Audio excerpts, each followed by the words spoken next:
Баршаңызға сәлем достар. Бүгін біз сіздермен красный бархат пирогын дайындайтын боламыз. Бұл пирог красный бархат тортына ұқсайды, бірақ ингредиенттері қол жетімді. Баршаңызға жасап көруге кеңес беремін.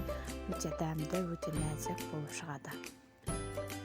Бұл пирогты дайындау үшін бізге осындай ыдысымызға 500 грамм ұнымызды електен өткізіп салып, 220 грамм сары майды үккіштен өткізіп, осындай видеодағыдай етіп комоктар жасаймыз.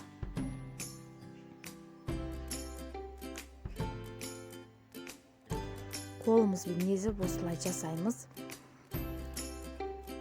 Дан кейін жарты шай қасық какао, 2 шай қасық разрыхлитель, 150 грамм қант қосамыз. Краситель қосамыз, гелий менде біраз қасық қостым. Ұнтақ қоссаңыздар да болады. 7 ас қасық су қосамыз. Кәдімгі бөлме температурасындағы су.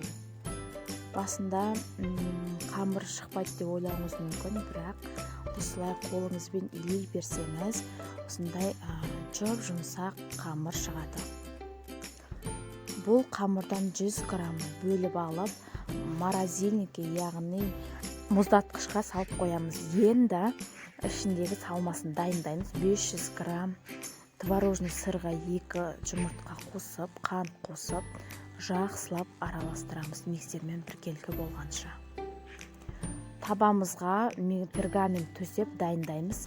Қамырымызды біркелкі етіп, тегістеп жайып шығамыз. Жан жағына бір тегіс етіп бортик жасаймыз видеодағыдай. Ортасына салмамызды салып, жақсылап бетін тегістеміз. Тоңазытқышта тұрған қамырымызды алып, үккіштен өткіземіз. Массамыздың бетіне біркелкі етіп төсейміз.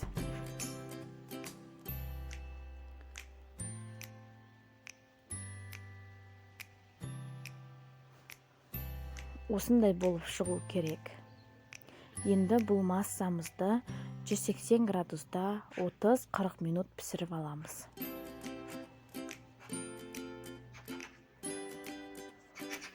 Сіздермен бірге болған Таңшолпан. Менің YouTube каналыма тіркеліп, лайк басып, комментарий жазып, колокольчик басып қоюды ұмытпаңыз. Осындай дәмді әрі тойымды керемет пирог болып шығады. Баршаңызға дайындап көруге кеңес беремін. Ас болсын.